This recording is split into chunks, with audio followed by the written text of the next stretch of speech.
Tepat setahun pandemi COVID-19 mendera Indonesia, berbagai upaya dari pembatasan sosial hingga program vaksinasi nasional sudah digelar, namun jumlah kasus positif maupun tingkat penularan belum sepenuhnya terkendali. Kapan dan bagaimana caranya mengakhiri pandemi? Sudah bergabung secara daring Wakil Gubernur DKI Jakarta Ahmad Riza Patria, Kepala Bidang Komunikasi Satgas COVID-19 Mas Heri Trianto, dan juga Wakil Ketua Komisi 9 DPR Pak Melki Lakalena. Dan di segmen selanjutnya nanti juga akan bergabung epidemiolog Tri Yunis Miko Wahyono yang akan bergabung di segmen selanjutnya. Nah, ya selamat pagi Pak Wagub, Mas Heri dan juga Bang Melki.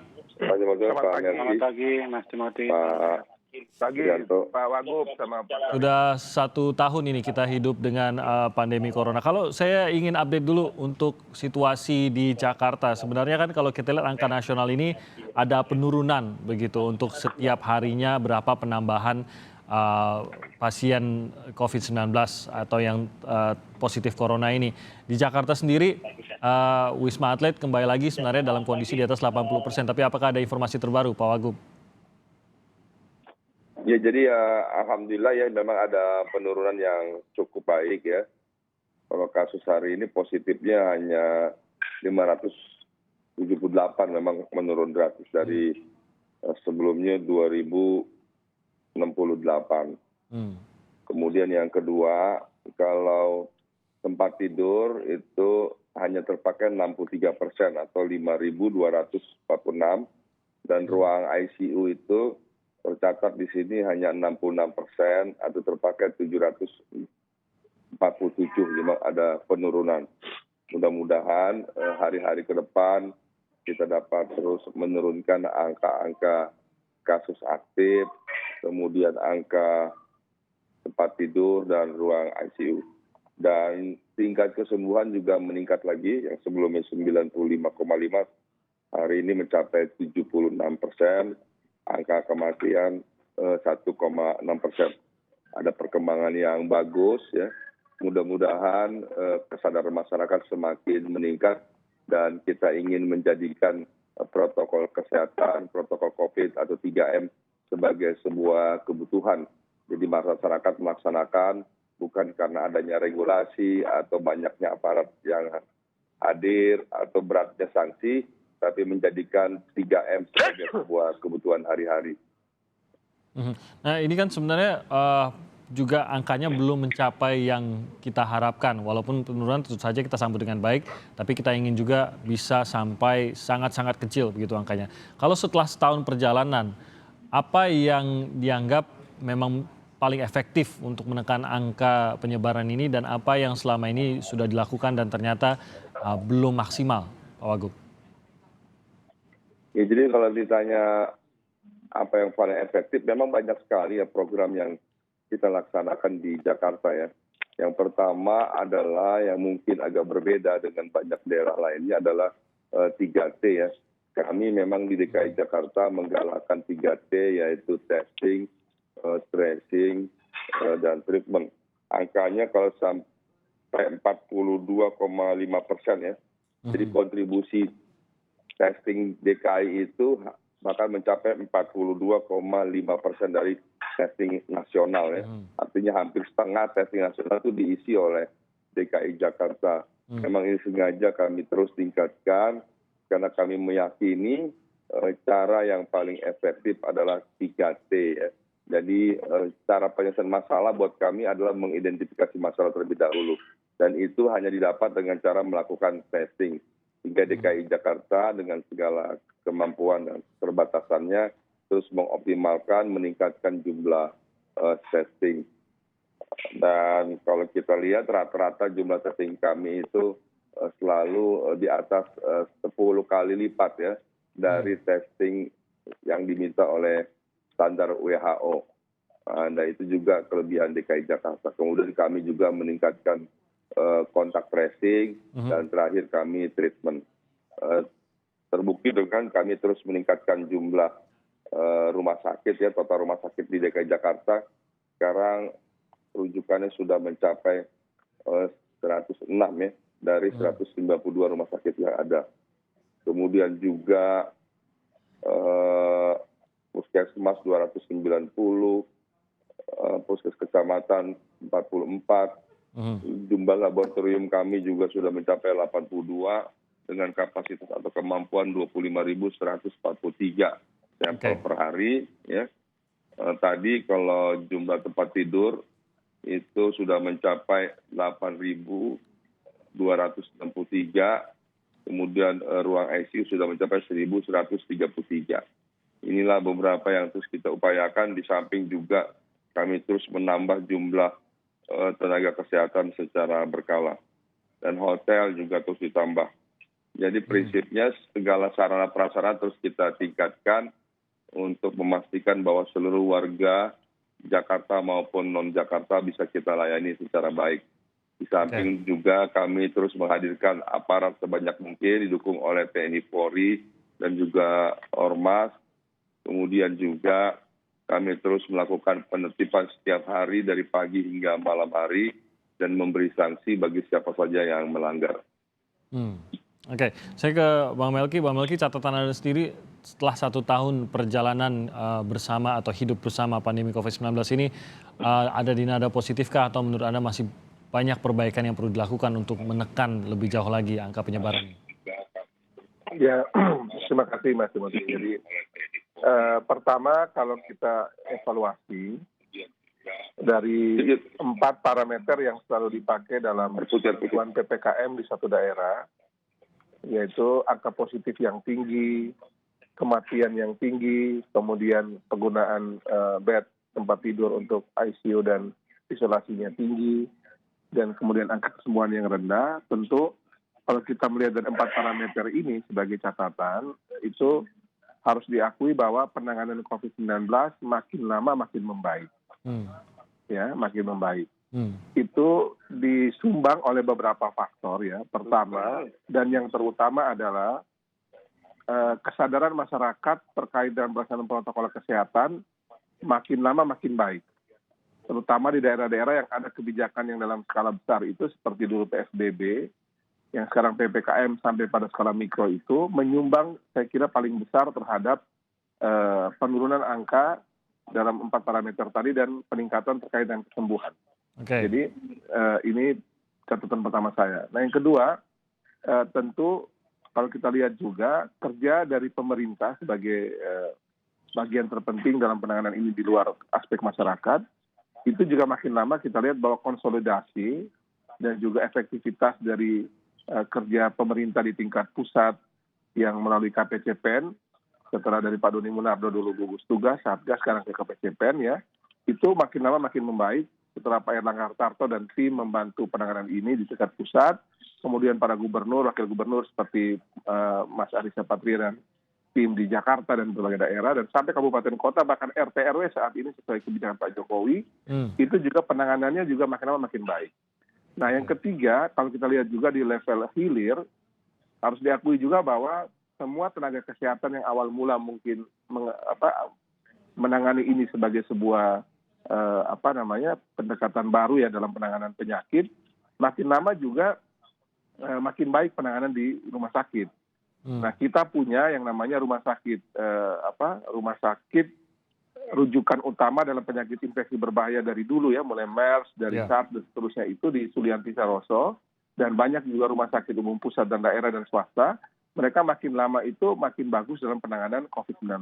Nah akumulasi dari semua ini yang membuat dan menyebabkan saya melihat, dan juga tentu peran dari berbagai teman-teman di sektor depan ya, seperti TNI, Polri, Satpol PP dan yang lain itu, RT RW, sangat membantu penurunan angka positif, penurunan angka kematian, dan peningkatan tempat tidur di rumah sakit untuk COVID juga menurun, dan kesembuhan makin tinggi. Jadi kalau saya lihat Mas ya, ada 2 sumbangan. Itu pertama, kalau kita bergerak di sektor hulu itu, dia pasti akan terlihat dalam 2 parameter, angka positifnya menurun, dan penggunaan tempat tidur ICU dan isolasi menurun. Itu gambaran bahwa di sektor hulu, kerja kita sukses itu ada di 2 parameter ini. Angka positifnya menurun dan angka orang memakai tempat tidur di rumah sakit rujukan COVID, ICU dan isolasi menurun. Ini sumbangan dari sektor hulu. Kalau sumbangan sektor hilir di teman-teman kesehatan adalah menurunnya angka kematian, karena berarti penanganan makin lama makin baik. Yang kedua adalah kesembuhannya makin tinggi. Itu sumbangan sektor hilir dari teman-teman tenaga kesehatan. Nah, kalau dua wilayah hulu hilir ini bekerja optimal sih, dengan tren dan juga kondisi saat ini, mudah-mudahan bisa kita tetap jaga, di samping juga vaksinasi yang sudah mulai bergerak dengan sangat efektif di kalangan petugas medis, sekarang petugas kesehatan dan masuk ke ke kelompok lansia. Oke, saya ke Mas Heri. Mas Heri, kalau tadi saya sempat bilang bahwa kalau kita lihat grafis penyebarannya, grafiknya begitu, ada penurunan dan ini cukup jelas begitu di grafiknya itu dari awal Februari ke kemarin setidaknya sepertinya sudah mencapai puncak di awal Februari. Apakah ini adalah yang selama ini kan kita mengincar agar bisa flatten the curve gitu. Tapi bagaimanapun juga yang namanya pandemi itu pasti ada puncaknya lalu akan menurun. Walaupun ada ancaman ada puncak yang kedua yang kalau kita lihat dalam sejarah bisa jadi jauh lebih tinggi daripada puncak yang pertama. Tapi apakah kita sudah bisa mengatakan kita sudah melampaui puncak pertama kita dan saat ini akan terus menurun ke depannya, Mas Heri? Ya, kalau kita lihat grafik dari awal Maret 2020 kemudian sampai kita lihat di awal Maret 2021 itu akan berbicara itu kurvanya. Jadi kita mencapai sejauh ini ya mencapai puncak tertinggi itu di akhir Januari atau awal Februari, di mana kasus aktif waktu itu di titik puncak di 176.000 kasus aktif ya. Kemudian dalam 3 minggu kemudian atau sampai kemarin itu terjadi penurunan kasus aktif itu lebih dari 26.000. Sekarang kasus dan ini aktif konsisten kita ya? di angka 149. Nah, kalau ini kita lihat sebagai sebuah pertanda dan kita bisa jaga konsistensinya, maka kita bisa membuat penularan itu atau kurva itu terus menurun hingga flat mungkin itu dalam waktu 5 bulan gitu kalau dengan rata-rata sekarang. Tapi ini bukan karena testingnya berkurang kan, Mas Heri? Kalau lihat angkanya, kalau testing hariannya kita memang lihatnya ada kenaikan, ada naik turun ya. Tetapi kalau kita lihat secara bulanan, kita lihat misalnya rata-rata mingguan, itu testing di Januari sama Februari sebenarnya itu di atas standar WHO 38.000. Jadi di bulan Januari kita itu rata-rata hariannya itu 40.000, di Februari itu sedikit menurun di 39.000. Jadi secara keseluruhan kita harus lihatnya seperti itu. Memang kalau kita lihat di akhir pekan biasanya terjadi penurunan testing karena terkait dengan teknis pelaporan maupun tenaga yang melakukan testing ya, laboratoriumnya semacam itu. Oke, tapi seperti yang Anda bilang tadi ini kita sudah berarti bisa kita nyatakan bahwa puncak pertama ini bisa kita lalui atau ada jangka waktu tertentu sebelum kita bisa mengklaim hal tersebut? Iya, saya rasa kita masih perlu waktu, Mas Timothy. Kita lihat ini dalam 1 pekan ke depan bagaimana sehingga kita bisa mengambil kesimpulan yang lebih presisi terhadap perkembangan yang kita lakukan. Benar tadi yang dikatakan Bang Riza bahwa semua indikator itu mengalami penurunan ya angka-angkanya ya. Keterisian rumah sakit di DKI sampai akhir pekan lalu itu di 60-an% dan di daerah 6 provinsi di PPKM bahkan jauh lebih rendah, rata-rata di 53%. Kemudian di tingkat kematian kita juga terus tekan. Yang satu yang kemudian ingin saya garis bawahi adalah ketika seluruh tenaga kesehatan itu sudah divaksin ya, mungkin 80%, 90% sekarang, itu memang tingkat kematian tenaga kesehatan itu juga ikut menurun. Ini menunjukkan bahwa vaksinasi yang sudah mulai dilakukan itu ada efektivitasnya. Jadi kalau kita lihat kematian di bulan Januari sama Desember, kematian dokter misalnya, itu di level tertinggi. Ada 58 dokter gugur sepanjang bulan Januari. Tetapi ketika kita lihat di Februari, itu penurunannya cukup drastis, yaitu di 14 dokter yang gugur gitu. Jadi memang ini mudah-mudahan ini akan berlanjut dan akhirnya kita tidak perlu lagi korban dari tenaga kesehatan karena mereka begitu kita perlukan dalam perang melawan pandemi ini. Oke, nanti saya akan kembali lagi ke Pak Wagub, Pak Riza Patria, tapi karena Pak Riza juga akan berlanjut ke segmen berikutnya, tapi Bang Melki dulu, karena Bang Melki hanya ada di segmen ini. Bang Melki, kalau dari DPR sendiri apakah ada entah itu proyeksi kah atau target kah kapan mulai sudah bisa normal, dalam arti walaupun normal baru tapi aktivitas masyarakat sudah bisa jauh menyerupai masa sebelum pandemi? Apakah ada targetnya dan apakah vaksin yang menjadi kuncinya atau apa, Bang Melki? Kalau kita lihat pandemi yang terjadi di berbagai negara, kan situasinya naik turun ya. Seperti di beberapa negara Eropa misalnya, sempat dibuka longgar ya, tapi juga kemudian setelah dibuka longgar, justru angka pandeminya naik lagi dan kemudian dia lockdown atau memberikan pembatasan ketat dengan daerahnya. Jadi kalau kita lihat dari kunci ini semua, vaksin tentu sebagai salah satu metode penanganan COVID yang terbaik yang kita miliki dan dunia miliki saat ini. Kita lagi mengembangkan dan juga selain vaksin dari luar negeri, kita juga lagi kembangkan vaksin dalam negeri ya untuk ketersediaan kita merah putih dan sekarang Nusantara yang sudah bergerak maju. Nah, yang paling penting adalah dalam situasi semacam ini, pertama kita belum tahu kapan ini selesai dan tidak ada bisa memprediksi secara pasti ya. Kalau menduga iya, tapi kalau secara pasti kapan selesainya belum bisa dipastikan. Di Indonesia ini, Mas Timothy, satu daerah sudah misalnya mulai dari zona merah, dia mungkin sudah mulai kuning, oranye, atau bahkan hijau misalnya, sudah oke. Tapi karena pasti kejadian satu daerah mulai menurun itu, di tempat lain pasti dia akan terjadi kenaikan. Karena kondisi dan psikologi budaya kita itu adalah ketika dia mulai membaik, orang biasanya agak abai dan longgar kan. Dan ini pengalaman banyak negara gitu. Nah, untuk itu, yang utama itu dan terpenting itu vaksinasi oke, tapi tetap protokol kesehatan.